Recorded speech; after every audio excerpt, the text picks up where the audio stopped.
1월 마지막 주일을 맞이했습니다. 오늘도 예배하는 성도 여러분 위에 하나님의 크신 은혜, 하나님의 놀라우신 축복이 함께 하시기를 주님의 이름으로 축원드립니다. 오늘날 이 시대는 정말 양심이 있는가? 그렇게 우리가 고민하게 되어지는 시대입니다. 이 질문 앞에 정말 양심이 있다, 양심적이다, 긍정적 대답을 하기가 힘든 시대입니다. 말세의 가장 큰 특징이 사람들의 이 양심이 실종되고 죽은 것 같은 일들이 벌어지게 됩니다. 분명히 우리는 지식은 더해가지만 양심은 더 죽어가고 있는 시대를 살아갑니다. 문명은 더 발달하고 있지만 양심은 더 후퇴하고 있는 시대를 살아가고 있습니다. 이 우리의 양심은 딱 고정되어 있는 것이 아닙니다. 굉장히 유동적입니다. 그래서 우리 자신도 어저께 양심적으로 산다 하였을지라도 오늘 우리의 삶이 비양심적이 될 가능성이 많습니다. 우리 자신을 포함하여서 어떻게 우리는 이 양심을 지키면서 이 무감각한 이 양심의 시대를 양심적으로 살아갈 것인가, 참 우리에게 큰 과제일 수 있습니다. 하나님께서 창조한 사람은 짐승과 달리 하나님의 형상대로 창조되었습니다. 우리 인간이 타락됨으로 그 형상이 타락되고 파괴되었습니다. 그럼에도 불구하고 인간이 짐승하고 다른 것은 하나님이 주시는 양심이 우리 안에 있습니다. 그래서 이 양심을 갖고 때로는 도덕적으로, 윤리적으로 이 삶을 살아낼 수 있습니다. 우리 인간의 이 내면 속에 이 양심은 무엇이 옳고 무엇이 그른지 판별할 수 있는 마음입니다. 이 안에 우리 속에 옳고 그름을 판단해내는 이 마음의 소리가 양심입니다. 대한민국 헌법 제2장 19조에 보면 양심의 자유가 있습니다. 모든 국민은 양심의 자유를 가진다, 그렇게 표현되어져 있습니다. 그런데 우리가 기억할 것은 우리 안에 있는 이 양심은 부패되어져 있고 사실은 하나님 앞에 올바로 살 수 없는 한계가 분명히 있습니다.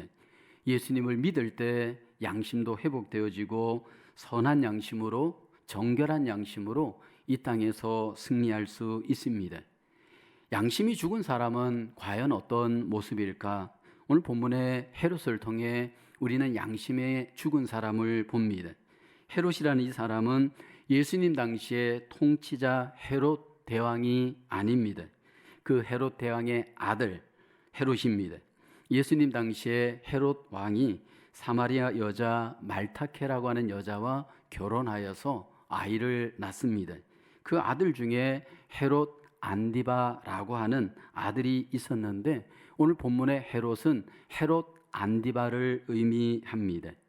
이 헤롯 안디바는 아라비아 왕과 결혼하여서 삶을 살았었지만 여자가 못생겼다라는 이유로 이혼을 합니다. 그리고 자신의 친동생이었던 헤롯 빌립의 아내 헤로디아와 결혼을 합니다. 근친상간을 하게 되어진 겁니다. 부도덕하고 비윤리적인 양심이 죽은 삶을 산 겁니다. 이러한 비양심적인 헤롯을 보고 양심이 살아있었던 오늘 본문에 소개되는 침례 요한이 그 죄를 경고하고 정죄했습니다. 양심이 죽은 헤롯 왕을 보면서 이 침례 요한은 가만히 있지를 못했습니다. 당신은 죄를 범했습니다. 당신이 하는 일은 옳지 않습니다. 과감하게 그 죄를 경고하고 지적하였습니다. 헤롯 안디바는 초기에 이 침례 요한을 존경했습니다. 왜냐하면 많은 사람들이 그를 존경하였고 선지자로 여겼기 때문입니다. 그런데 문제는 계속 자신의 단점을 공격하고 또 이 메시지가 자기의 마음을 찌르게 하면서 결국은 침례 요한을 목을 베어 죽이게 되어집니다. 믿음의 양심이 살아있는 이 침례 요한을 가만히 내버려 두었다가는 자꾸만 자기에게 싫은 소리 할 것 알았기 때문일 겁니다. 양심이 죽은 이 헤롯의 모습을 우리는 보게 되어지는데 사실 이러한 헤롯의 모습이 그에게만 있는 것은 아닙니다. 오늘 이 시대를 우리가 살아가면서 이 양심에 죽어버릴 위험이 우리 모두에게 있을 수 있습니다. 우리는 얼마나 비양심적이고 무감각하고 이 양심이 죽은 모습으로 살아갈 위험이 많은지 모릅니다. 과연 오늘 우리에게 있어서 이렇게 무감각한 죽은 이 양심의 삶은 어떤 것일까요? 그리고 정말 양심이 살아있는 사람은 어떻게 양심이 회복되고 양심적으로 하나님 앞에 살아갈 수 있을까요? 먼저 살펴볼 것은 양심이 죽은 사람, 어떤 삶일까요? 첫째는 죽은 양심은 욕심이 이끄는 삶을 사는 삶입니다. 오늘 마태복음 14장 3절을 보면 전에 헤롯이 그 동생 빌립의 아내 헤로디아의 일로 요한을 잡아 결박하여 옥에 가두었으니 말씀을 합니다. 헤롯의 동생 아내를 헤롯이 아내로 삼았습니다. 왜냐하면 성적인 욕심으로 양심을 잃어버린 겁니다. 욕심의 지배를 받고 욕심대로 선택한 삶을 산 겁니다. 여러분, 우리 속에 욕심이 있습니다. 그 욕심을 잘 관리하지 못할 때 양심을 죽여버립니다. 이 욕심이라고 하는 한자어는 바랄 욕자의 마음 심자입니다. 바라는 마음입니다. 근데 사람은 누구든지 그 본능적으로 안에 바라는 마음이 있습니다. 이것이 욕심 이전에 욕망이라 할 수 있고 또 욕구라 말할 수 있습니다. 우리 속에 선천적으로 갖고 있는 이 욕구를 여러분 우리가 그것을 죄라고 할 수는 없습니다. 물론 원죄에 태어났기 때문에 죄성은 갖고 있지만 그것을 우리는 부인할 수 없습니다. 우리가 갖고 있는 우리 안에 내재된 선천적인 욕구들은 어떤 것이 있을까요? 에브라함 마슬로우라고 하는 심리학자는 5가지의 기본적인 욕구가 인간에게는 있다 말했습니다. 하위 단계의 욕구가 있고 상위 단계의 욕구가 있습니다.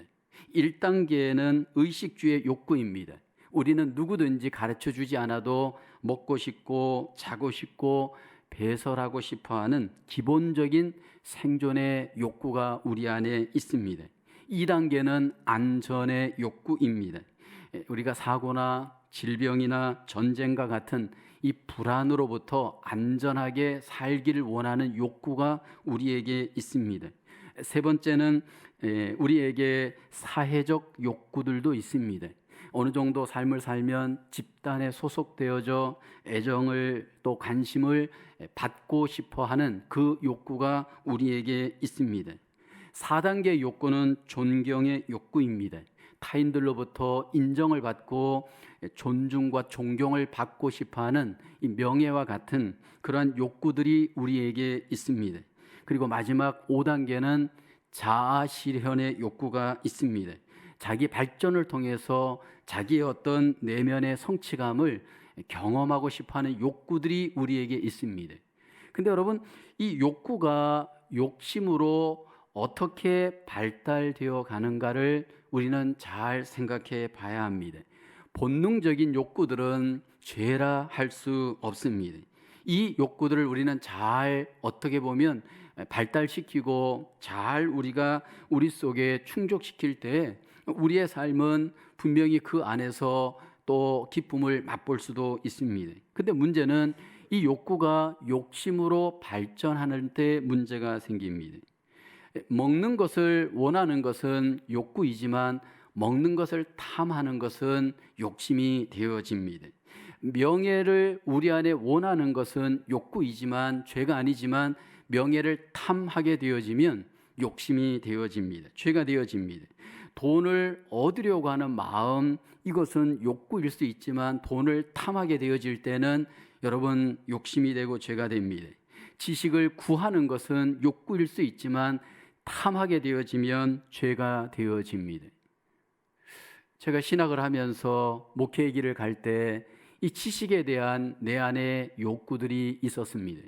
그래서 30대, 40대 때 책을 참 많이 즐겨 읽곤 했습니다. 최소한 일주일에는 새 책을 사서 한 권 이상 읽으려고 했습니다. 이것은 욕구일 수 있습니다. 근데 이것이 도를 넘어서 죄가 되어지는 욕심이 되어질 수 있습니다. 그것으로 인해서 나를 높이는 교만이 이루어지거나 그것으로 인해서 나를 탐하는 어떤 명예심이 만약 발달하게 된다면 이것은 욕심이 되어져 결국 문제가 되어집니다. 문제는 우리 속에 이 욕심을 어떻게 관리해야 하는가 우리는 생각해 봐야 합니다. 이 욕심을 잘못 관리하게 되면 그것은 죄가 되어지고 그것은 우리 속에 멸망을 가져옵니다. 야고보서 1장 15절에 이렇게 말씀하죠. 함께 고백해 볼까요? 시작. 잉태한즉 죄를 낳고 죄가 장성한즉 사망을 낳느니라. 누구든지 유혹은 받습니다. 유혹은 죄가 아닙니다. 근데 그 유혹이 죄가 되어질 수 있습니다. 어떻게 해요? 우리 속에 욕심이 잉태하게 되어지면 죄의 열매를 맺습니다. 오늘 본문의 헤롯이 욕심 중에 하나가 성적 욕심이었습니다. 정욕의 포로가 되었습니다. 그랬을 때 그 양심은 마비되어지고 욕망의 욕심의 노예가 되어져 버렸습니다. 이것이 헤롯만의 문제가 아닙니다. 성적인 욕심뿐만 아니라 돈의 욕심, 세상의 모든 욕심들이 여러분 우리의 삶을 마비시킬 수 있습니다. 그러니까 욕망에서 욕심으로 넘어갈 때 이성도 마비되어집니다. 믿음도 마비가 되어집니다. 관계도 마비가 되어집니다. 욕심대로 삶을 달려가게 될 때 그 끝은 뭐냐면 패망입니다. 욕심대로 삶을 살아가게 되어질 때 우리는 그 끝에서 죄값을 반드시 치릅니다. 인격도 사망이 일어나고 가정도 사망이 일어나고 가치도 사망이 일어나고 모든 삶이 사망의 결과를 가져옵니다. 초대 교부 중에 어거스틴이라고 하는 유명한 교부가 있었습니다. 젊은 날 그는 마니교라고 하는 이단에 빠지고 방탕한 욕심의 삶을 살았습니다. 방탕한 삶을 살다가 어느 날 하나님 이 정욕에서 저를 건져주세요 회개하고 기도했습니다. 근데 여러분 이 기도를 하면서 또 한쪽 마음에서는 이런 자신의 모습이 있었다는 겁니다. 그러나 아직은 건져주지 마세요. 그러니까 이 죄로부터 건짐을 받기를 원하는 마음도 있지만 여러분 그것을 조금 더 즐기려고 하는 마음도 우리 안에 있을 수 있습니다. 이 정욕의 욕심이 우리를 유혹해 와서 욕심으로 우리를 이끌 때 어떻게 해야 될까요? 성경의 요셉을 보면 단호하게 결단을 하잖아요.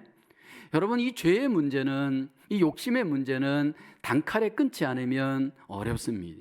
욕심 앞에 우리 스스로가 우리의 어떤 결심도 여러분 이것을 컨트롤할 수 없습니다. 일단은 단칼에 끊고 여러분 거기로부터 탈출해야 합니다.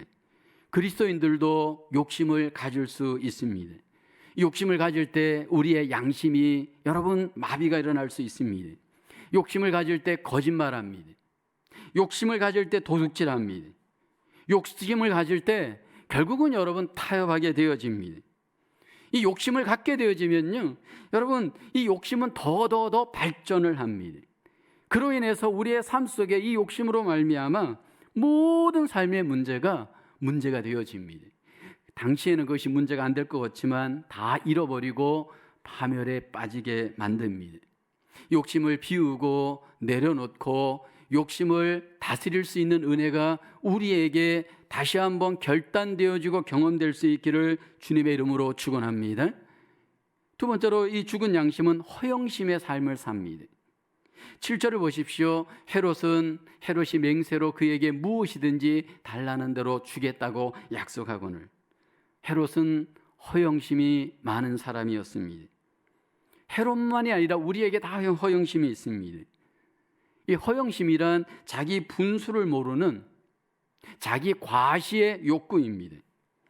오늘 본문에 보면 헤롯이 자기의 분수를 몰랐습니다. 분봉왕임에도 불구하고 내가 나라의 절반까지도 줄 수 있다라고 큰 소리를 칩니다. 사실 헤롯은 분봉왕에 불과했습니다. 로마가 이스라엘을 이제 정복하고 나라를 네등분 나눕니다. 그 네등분한 나라의 한 나라를 다스리는 사람이 분봉왕입니다. 이 분봉왕은 그 당시에 물론 한 지역의 왕이지만 그곳에 이미 또 로마 총독이 와 있기 때문에 그렇게 큰 권세가 있지는 않습니다. 제한된 지위를 갖고 권세를 갖고 있음에도 불구하고 마치 자기가 대단한 사람인 것처럼 허세를 부렸습니다. 존 파이퍼 목사님의 돈, 섹스, 권력이라는 책이 있습니다. 그 책에 보면 권력의 위험성을 경고합니다. 이 사람이 이 권력을 갖게 되어질 때 어떤 문제가 있을까요?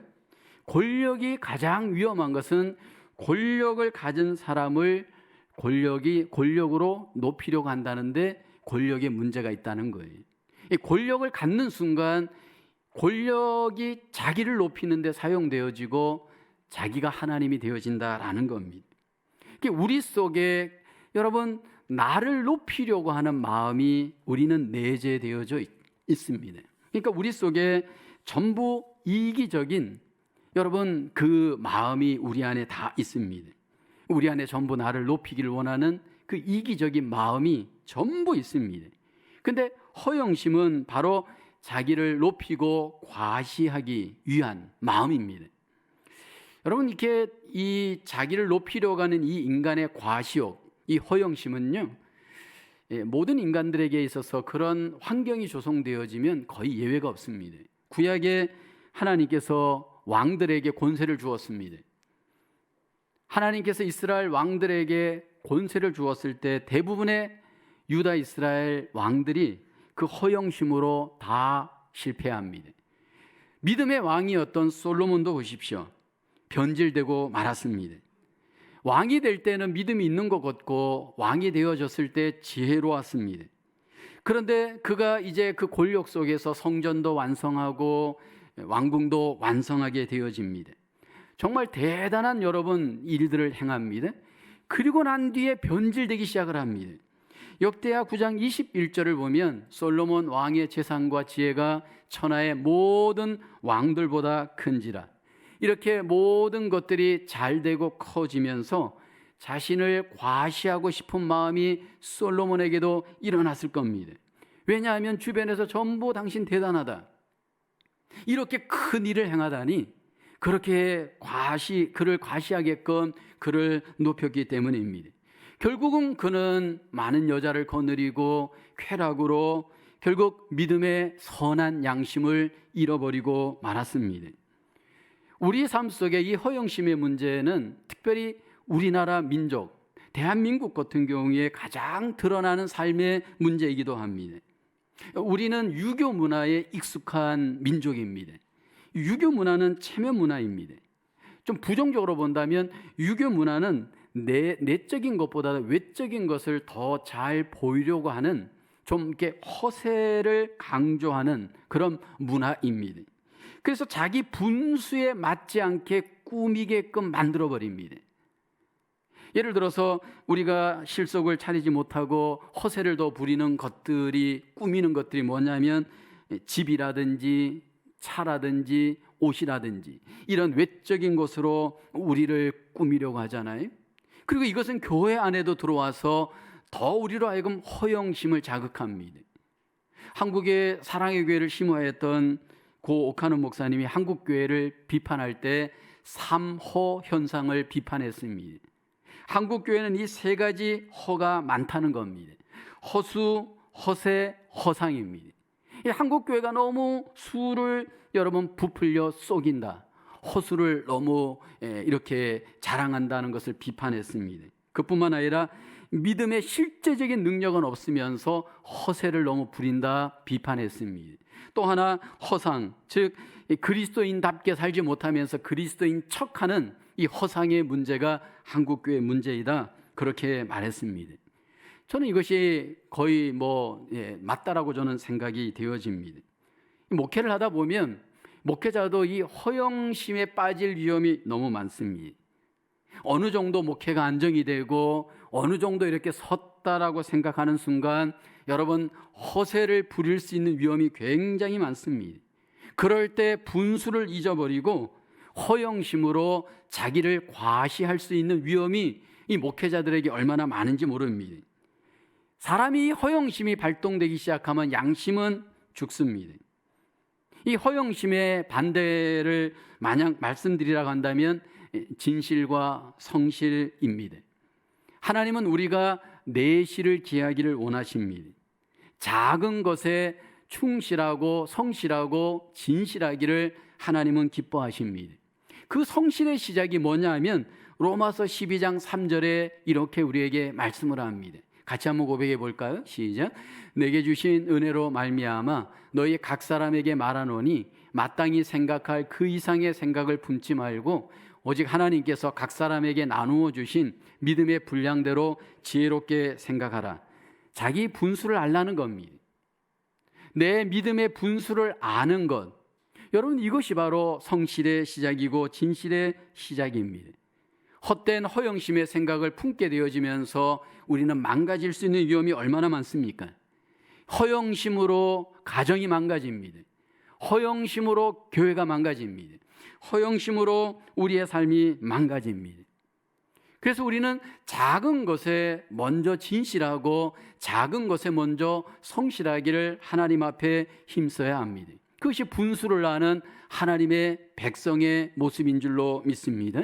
그리고 그 작은 것들로부터 하나님 앞에 누리는 진정한 성취감과 만족감으로 하나님 앞에 승리하며 살아갈 때 여러분 우리의 인생은 의미가 있는 줄로 믿습니다. 세 번째는 죽은 양심은 사람만을 의식하며 삽니다.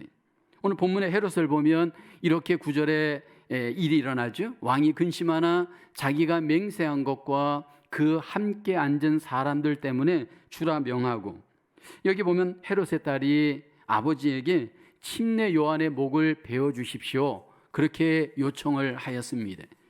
그런데 이제 그 말을 듣고 나서 왕이 근심을 합니다. 그런데 사람들 앞에 맹세한 것 때문에 이 일을 철수할 수 없습니다. 사람들의 눈 때문에 결국은 자기가 말한 대로 행동하게 되어집니다. 종종 우리가 양심이 죽은 이유는 하나님의 눈보다 사람의 눈을 더 의식하기 때문입니다. 분명히 거기에 진실이 있습니다. 거기에 분명히 정직함이 있습니다. 그런데 사람들 눈 때문에 진실하게 정직하게 분별하지 못합니다. 왜냐하면 사람들을 더 의식하기 때문입니다. 우리가 믿음 생활을 하면서 저도 여러분도 이 순간 먼저 하나님의 눈을 의식할 수 있어야 됩니다. 양심이 살아있는 하나님의 백성들은 하나님의 눈을 의식하며 살아갑니다. 내가 지금 하나님 앞에 있다라고 의식하면서 예배해야 합니다. 내가 지금 하나님 앞에 살고 있다라고 의식하면서 사람들과 관계해야 됩니다. 그럴 때 우리는 양심을 속이지 않습니다. 양심을 속이지 않을 때 우리의 삶의 중심을 잡을 수 있습니다. 많은 사람들이 양심을 속이기 때문에 자꾸 이랬다 저랬다 할 수 있는 위험이 얼마나 많습니까? 종교개혁이 일어났을 때 유럽의 상황은 혼란스러웠습니다. 그때 유럽의 도시들 중에 가장 살기 좋은 도시가 있었습니다. 스위스의 제네바였습니다. 왜냐하면 거기에는 종교개혁자 잔 칼빈이 살고 있었습니다. 제네바 시민은 잔 칼빈을 이렇게 말했습니다. 그는 제네바의 양심이다. 잔 칼빈은 제네바의 양심으로 인정받았습니다. 잔 칼빈이 어떻게 그렇게 양심의 삶으로 하나님 앞에 인정받고 살아갈 수 있었을까? 잔 칼빈의 인생의 좌우명이 있었습니다. 그것은 바로 코람데오였습니다. 하나님 앞에서의 의미입니다. 나는 하나님 앞에서 삶을 산다라고 그는 날마다 좌우명을 갖고 살았습니다. 그럴 때 그는 양심적으로 살았습니다. 오늘 저와 여러분들이 하나님 앞에서 나는 삶을 살고 있다 의식을 갖고 양심을 지키고 양심으로 하나님 앞에 우리는 승리해야 할 줄로 믿습니다. 하나님 앞에 있다면 하나님의 시선을 의식하는 겁니다. 예배를 드리면서도 하나님의 눈을 의식하시는 겁니다. 그렇다면 우리는 속일 수 없습니다. 여러분, 거짓말할 수 없습니다. 도둑질할 수 없습니다. 우리가 하나님의 눈을 의식한다면 어떻게 도둑질하고 어떻게 거짓말하고 어떻게 비양심적으로 삶을 살 수 있겠습니까? 하나님의 눈을 의식한다면 어떻게 우리가 함부로 말할 수 있겠습니까? 하나님의 눈을 의식하지 않으니까 거짓말하는 겁니다. 하나님의 눈을 의식하지 않으니까 함부로 행동하는 겁니다.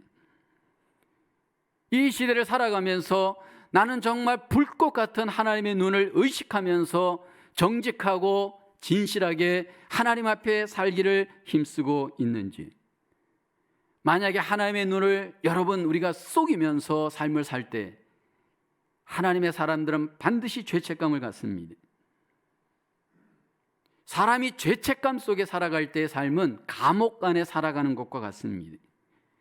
그 마음 안에 내가 갇혀서 감옥 안에 살아가는 삶은 자유가 없습니다. 죄책감의 삶을 살아갈 때 우리의 삶은 너무나도 곤고하고 힘이 듭니다. 그러나 내가 조금 힘들더라도 양심의 자유를 갖고 하나님 앞에 눈길을 의식하면서 삶을 살아가면 하나님이 우리에게 자유의 축복을 주십니다. 하나님께서 우리 속에 평안의 기쁨을 주십니다. 오늘 함께 예배드리는 저와 여러분들 속에 하나님이 주시는 이 양심의 자유, 이 평안의 기쁨이 우리 가운데 누리고 경험할 수 있기를 주님의 이름으로 축원합니다. 두 번째로, 양심이 살아있는 사람의 모습은 어떤 모습일까요? 첫째는 산 양심은 분별력 있는 바른 삶을 삽니다. 오늘 4절에 보면 침례 요한이 그랬습니다. 헤롯에게 말합니다. 당신이 그 여자를 차지한 것이 옳지 않다 하였습니다. 침례 요한은 믿음의 양심대로 옳고 그름을 판단하였습니다. 그리고 가감없이 선포하고 증거하였습니다. 이 믿음의 양심이 살아있는 사람은 분별력이 있어서 고난이 있지만, 목숨을 잃어버릴 수 있지만 분별력이 있는 선택을 하면서 인생을 살아갑니다. 여러분, 이 분별력이 있는 양심의 사람 얼마나 중요한지 모릅니다.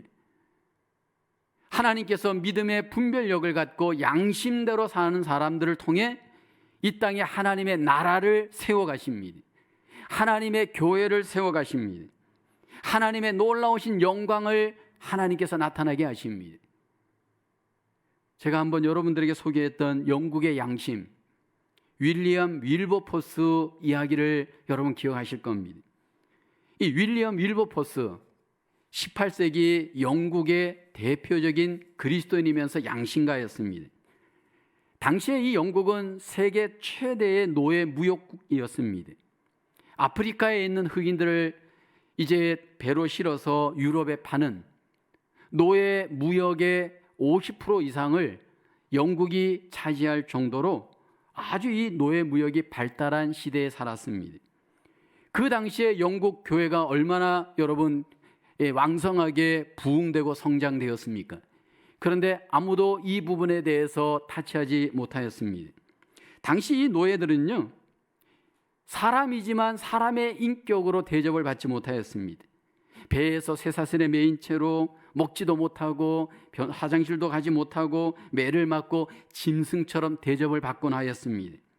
그리고 심지어는 죽임을 당하여도 어디가 사소연할 데가 없었습니다. 그런데 이것이 너무나도 영국 경제에 미치는 영향이 크니까 누구도 노예 폐지 운동을 주장하지 못했습니다. 그때 이 윌리엄 윌버포스가 노예 폐지 운동을 주장하기 시작합니다. 그러자 노예로 돈을 버는 사람들이 가만히 있을 리가 없죠. 그를 위협하고 공격하고, 여러분 거의 정말 자기에게 있는 돈을 다 잃을 정도로 손해를 보게끔 그렇게 행세했습니다. 그러나 그는 물러서지 않습니다. 20년 동안이나 여러분 노예를 폐지해야 됩니다. 노예 폐지 운동을 그는 앞장서서 벌였습니다. 20년 동안 버리면서 그 몸은 망가졌고 돈은 손해받고 사람들에게 온갖 욕을 얻어먹고 자기한테 돌아오는 이익은 없었습니다. 결국 1833년 7월 26일 영국의 모든 노예는 해방을 선언합니다. 결국은 이루어냈습니다. 여러분, 우리가 하나님 안에서 믿음으로 선한 양심대로 살아가는 이런 용기가 굉장히 필요합니다. 그래서 그 사람이 진짜인지 가짜인지는 사실은 이런 류의 딱 문제 앞에 가보면 알 수 있습니다. 고난이 오지만, 손해가 오지만, 목숨의 위협이 오지만, 그럼에도 불구하고 하나님이 주신 믿음의 양심을 갖고 정직하게, 선하게, 용기 있게 삶을 살아내 드립니다. 분별력을 갖고 무엇이 옳고 무엇이 그른지를 잘 알고 그 일을 위해서 하나님 앞에 자기의 몸을 바칩니다. 하나님께서 우리에게 주신 믿음 안에서 선한 분별력을 갖고 그 양심을 따라 선을 쫓고 정의를 쫓고 진리를 쫓는 우리의 삶으로 하나님 앞에 승리할 수 있기를 주님의 이름으로 축원합니다. 두 번째로 산 양심은 하나님의 말씀대로 하나님을 위한 삶을 삽니다. 침례 요한은 하나님의 말씀의 사람이었습니다. 그는 믿음의 삶을 양심대로 말씀대로 지켜내면서 살아갔습니다. 여러분, 우리가 기억해야 될 것은요, 우리의 이 양심은요, 하나님 말씀 안에서 회복되어질 수 있습니다. 이 말씀을 들을 때 하나님의 말씀이 우리에게 들어오는 순간 나의 관점이 아닌 하나님의 관점을 바라보기 시작합니다. 하나님의 말씀이 우리에게 들어오는 순간 하나님이 과연 우리에게 어떤 존재인지를 아는 순간 우리는 모든 것들을 하나님의 시각으로 바라보기 시작을 합니다. 하나님 보시기에 나의 마음은 어떤가? 하나님이 보시기에 나의 삶은 어떤가? 하나님이 보시기에 나의 행동은 어떤가? 나를 하나님의 관점에서 바라볼 수 있도록 하나님의 말씀은 우리에게 능력을 줍니다. 그러는 순간 우리 속에 이 하나님의 말씀은 우리를 깨닫게 합니다. 우리의 마음 속의 관점을 뛰어넘어 우리의 마음을 찔러서 깨달을 수 있도록 하나님의 말씀은 능력이 있습니다. 사도행전 2장 37절을 보십시오. 그들이 이 말을 듣고 마음에 찔려 베드로와 다른 사도들에게 물어 이르되 형제들아 우리가 어찌할꼬 하거늘. 베드로가 말씀을 전하였을 때 거기에 모여있던 많은 사람들의 마음의 찔림을 받았습니다. 왜요? 하나님의 말씀을 들었기 때문입니다. 하나님의 그 말씀 자체에 능력이 있습니다. 하나님의 그 말씀 자체에 우리의 양심을 찌르고 마음을 찌르고 생각을 찔러서 하나님 앞에 돌아오게끔 하는 놀라운 능력이 말씀 안에 있습니다. 시편 19편 7절에 보면 성경은 말씀하잖아요. 여호와의 율법은 완전하여 영혼을 소송시키며 여호와의 증거는 확실하여 우둔한 자를 지혜롭게 합니다. 그래서 하나님의 말씀이 우리 속에 들어올 때 우리 속에 이렇게 마음에 이 죄들을 찔러서 깨닫게 하여서 하나님 앞에 돌아서 새롭게 합니다. 그래서 하나님의 말씀은 우리를 새롭게 하는 놀라운 생명의 능력이 그 안에 있습니다. 거듭나게 하고 그 안에 우리의 마음을 양심을 회복시킵니다. 베드로전서 1장 23절에 보면 너희가 거듭난 것은 썩어질 씨로 된 것이 아니요 썩지 아니할 씨로 된 것이니 살아있고 항상 있는 하나님의 말씀으로 되었느니라. 여기 보면 살아있고 라고 합니다. 이 말씀이 우리 안에 들어가면 우리의 마음을 살려냅니다. 하나님의 말씀이 우리 안에 들어가서 우리를 어떻게 살려낼까요? 히브리서 4장 12절을 보십시오. 하나님의 말씀은 살아있고 활력이 있어 좌우의 날선 어떤 검보다도 예리하여 혼과 영과 및 관절과 골수를 찔러 쪼개기까지 하며 또 마음의 생각과 뜻을 판단하나니. 여기 살아있고 살아있는데 어떻게 살아있느냐면 활력이 있어서 여기 보면 좌우의 날선 어떤 검보다도 예리하다 성경은 말씀을 합니다. 여기 살아있고 활력이 있어 날선 어떤 검은 당시에 로마 군인들이 쓰는 검에 비유되어집니다. 로마 군인들은 어떤 검을 썼느냐 하면 단검을 썼습니다. 양날의 이 짧은 단검은 아주 예리하여서 여러분 싸울 때 아주 치명적인 능력을 발휘할 수 있었습니다. 근데 하나님의 말씀이 좌우의 날선 어떤 검보다도 예리하여서 우리 속에 치명적인 능력을 행합니다. 마음과 생각과 뜻을 이 말씀이 살려내고 회복시키는 능력을 가져오게 합니다. 그래서 이 말씀이 우리 안에 들어오면 우리 속에 생명을 갖게 하고 그 생명을 갖는 순간 우리는 바른 판단력, 바른 분별력, 양심적인 삶을 살 수 있도록 하나님께서 말씀으로 우리 가운데 역사를 합니다. 정말로 하나님의 말씀이 사람을 살려내고 죄로부터 우리를 돌이키고 양심으로 하나님 앞에 회복시킬 수 있는 걸까? 성경에 다윗이 그 대표적인 예입니다. 어느 날 다윗이 우리아의 아내 밧세바를 간음합니다. 그리고 그 남편을 전쟁터에서 불려들여서 자기 말대로 안 되자 다시 전쟁터에 선봉에 내보내 죽게 합니다. 그리고 그 죄를 덮어버렸습니다. 숨겼습니다. 그 양심이 죽어 있는 겁니다. 하나님의 백성들도 때로 이렇게 하나님의 눈을 의식하지 못하고 범죄할 수 있습니다. 그때 하나님께서 이 다윗을 어떻게 회복시킵니까? 말씀을 전하게 합니다. 나단 선지자를 하나님이 보내어서 다윗에게 말씀을 전하게 합니다. 나단이 가서 다윗에게 비유의 말을 전합니다. 어떤 한 성읍에 왕이여 두 사람이 있었습니다. 한 사람은 부자였고 한 사람은 가난하였습니다. 그 부자는 양과 소가 심히 많았습니다. 가난한 사람은 아무것도 없고 작은 암양 새끼 한 마리밖에 없었습니다. 근데 그 부자 집에 어떤 행인이 찾아왔습니다. 그러자 부자가 찾아온 행인을 위해서 자기 양과 소는 아까워서 잡지 못하고 이 가난한 사람에게 있던 양 새끼를 빼앗아서 자기 집에 찾아온 사람을 대접하였습니다. 왕이시여, 어떻게 생각하십니까? 다윗이 나단에게 그 이야기를 듣는 순간 사무엘하 12장 5절 다윗이 이렇게 버럭같이 이야기합니다.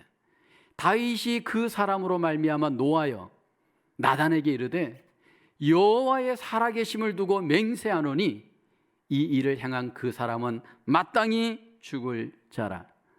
다윗이 분명하게 말했습니다. 그때 나단이 다윗에게 말합니다. 당신이 그 사람입니다. 여러분, 하나님의 말씀을 다윗이 듣고 나서 깨닫게 되어지죠. 하나님이 나를 보고 계셨구나. 하나님이 다 알고 계셨구나. 얼마나 마음이 두렵고 양심 속에 가책이 일어났겠습니까?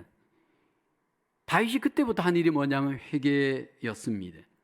하나님 앞에 나가서 회개의 기도를 드립니다. 여러분, 우리가 기억할 것은 때로 우리가 범죄하였을지라도 하나님 앞에 회개할 때 하나님께서 자기 백성들의 죄를 용서하여 주십니다. 그리고 회복하여 주십니다. 그때 다윗이 하나님 앞에 회개할 때 쓴 시가 시편 51편입니다. 시편 51편 10절에 보면 다윗이 이렇게 고백하잖아요. 하나님이여, 내 속에 정한 마음을 창조하시고 내 안에 정직한 영을 새롭게 하소서. 자기의 죄를 솔직하게 회개하고 하나님 앞에 간절하게 회복을 위해서 기도하였습니다. 결국 하나님께 회개하고 난 뒤에 그의 양심은 회복되고 그 속에 영이 회복되어져 그는 다시 하나님의 사람으로 하나님의 일을 할 수 있었습니다. 여러분, 말씀의 능력이 우리 속에 양심을 회복시킵니다. 말씀의 능력이 우리 속에 믿음을 회복시킵니다. 그 말씀이 우리 속에 올 때, 찔림을 줄 때 여러분, 그 찔림대로 우리가 회개하고 순종할 수 있는 은혜가 저와 여러분 속에 적용될 수 있기를 주님의 이름으로 축원합니다. 우리가 믿음대로 말씀대로 삶을 살아가게 되어지면 우리에게 오는 가장 큰 축복이 뭐냐 하면 진정한 자유함을 경험합니다. 여러분, 도로 위에 차가 있을 때 가장 자유롭습니다. 레일 위에 기차가 있을 때 가장 자유롭잖아요. 믿음의 사람들이 그 양심 안에서 말씀 위에 있을 때 가장 우리는 주님이 주시는 자유함, 평안함, 우리에게 경험되게 되어지는 줄로 믿습니다. 나는 양심이 죽은 사람입니까? 산 사람입니까? 양심이 죽은 사람 헤롯 왕을 보게 되면 그는 여러분 욕심대로 삶을 살고 허영심의 삶을 살고 사람의 눈만을 의식하면서 삶을 살았습니다. 그러나 침례 요한은 양심이 살아있는 하나님의 사람이었습니다. 그는 분별력을 갖고 옳고 그름을 판단하고 정의를 위해서, 선을 위해서 삶을 살았습니다. 그뿐만 아니라 하나님이 주신 그 말씀을 믿고 그 말씀대로 그의 삶은 진정한 자유의 삶을 하나님 앞에 살았습니다. 오늘 이 시대에 저와 여러분들이 다시 한번 하나님이 주신 믿음 안에서 우리의 양심을 지키고 하나님이 주시는 말씀 안에서 정직하게 순결하게 분별력을 갖고 이 세상을 이겨나가시는 믿음의 귀한 승리를 우리 모두가 다 함께 경험하며 하나님 앞에 영광을 돌릴 수 있기를 주님의 이름으로 축원하겠습니다. 기도하겠습니다. 하나님, 은혜와 사랑을 감사합니다. 정의가 죽고 진리가 죽고 양심이 죽은 이 어두운 시대에 그럼에도 불구하고 하나님이 주신 은혜 안에서 믿음으로 양심을 지키며 하나님 주신 이 양심을 따라 하나님 분별력이 있게 말씀을 따라 하나님을 순종하는 우리의 삶이 하나님 이 한 주간도 되게 하여 주시옵소서. 우리 속에 오는 모든 욕심을 하나님 우리가 잘 제어하게 도와주옵시고, 무엇보다도 하나님 우리 속에 허영심을 내려놓게 도와주시고, 사람의 눈을 의식하는 것이 아니라 하나님의 눈을 먼저 의식하는 믿음의 삶을 살게 하여 주시옵소서. 하나님이 주시는 진정한 자유함, 하나님이 주시는 진정한 평안이 우리의 내면에서 마음에서 풍성히 경험되어지는 하나님의 귀한 백성들로 은혜 베풀어 주시옵소서. 이 한 주간도 하나님이 주신 은혜 안에서 승리케 해주시기를 소원하오며 우리 주 예수 그리스도의 이름으로 기도하옵나이다.